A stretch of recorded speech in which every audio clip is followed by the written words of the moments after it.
Hey there. I want to talk to you a little bit about my DIY cold plunge setup. We'll go over the individual components here, all of this stuff, and then what I use to keep it clean, and then some of the other additional components that are helpful here. And so that's what I want to talk to you about.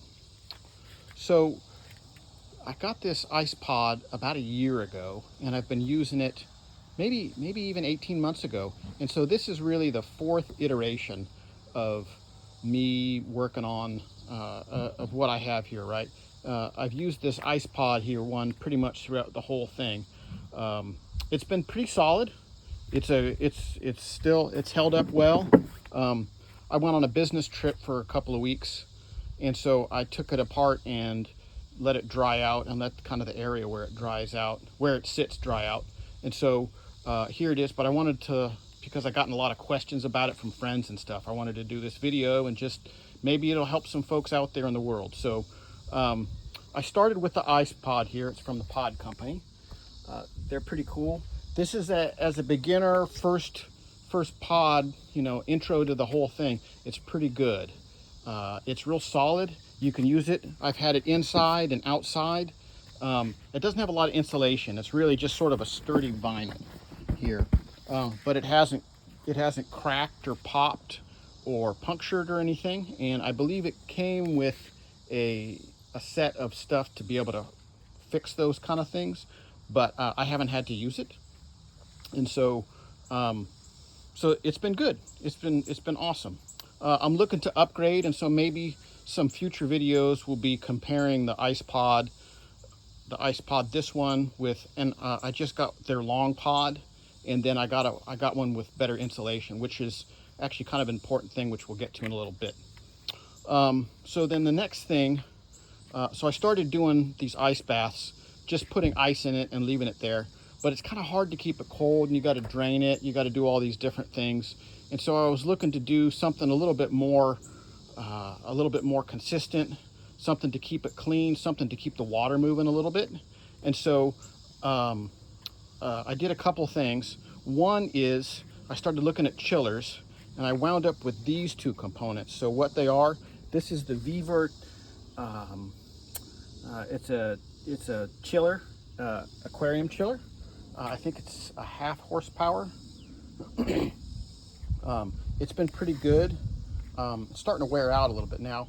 And then while I was looking around for this stuff, I looked at a bunch of places.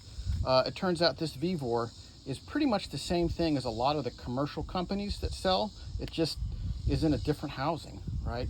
So then I took this, and then they had this 4-stage aquarium pump on sale. And so I thought, well, hey, this is really good. It's got a bunch of different things in there that help filter the water, as well as a UVC light to kill bacteria and everything. And so that's been great.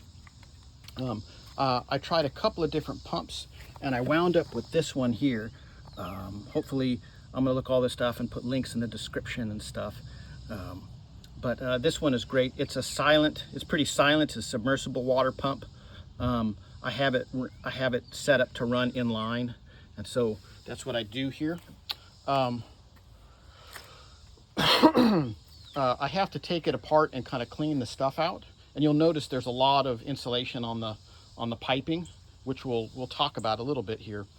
Initial setup, the one complaint I have about it is that the fittings here, these fittings, they don't fit that well, and they leak a little bit, and so you have to use a lot of plumber's tape, but you can get it to the point where it's leak-free. And here's what I do to kind of clean it out. So right now I haven't done it yet, but I'm about to. I'm going to get this just regular old Heinz all-natural distilled white vinegar, and just put it on a couple of rags and clean the inside of the tank, or inside of the plunge. I don't know if you can see that or not, but it's just a little bit scummy. And so that's just happens from a lot of the natural wear and tear, natural use. So you're going to want the plumber's tape that comes along with it. I've tried pipe dope. That wasn't, you got to be real careful with that, because that'll end up kind of getting in the water. It helps, but then you got to fish all the pipe pipe dope out. And there's a tool here that I use to kind of help keep it clean. In terms of keeping it clean, several folks on the internet, this isn't my idea, several folks on the internet were pretty cool with this. I give it a squirt of hydrogen peroxide. That stuff's super cheap. You can just buy it here. I buy it at Kroger's. I just take and, you know, we'll start it up. I'll put like a half a bottle or a bottle of that stuff in there. And then I'll add a little bit of this Sorona Spa Care sanitizer and Natural Clean enzyme clarifier. I'll just focus in here, focus in there, and those things. And I'll put those in when I'm plunging regularly, maybe once a week or so. Just, you know, like a capful, just a little squirt. And then the last thing is just a good old-fashioned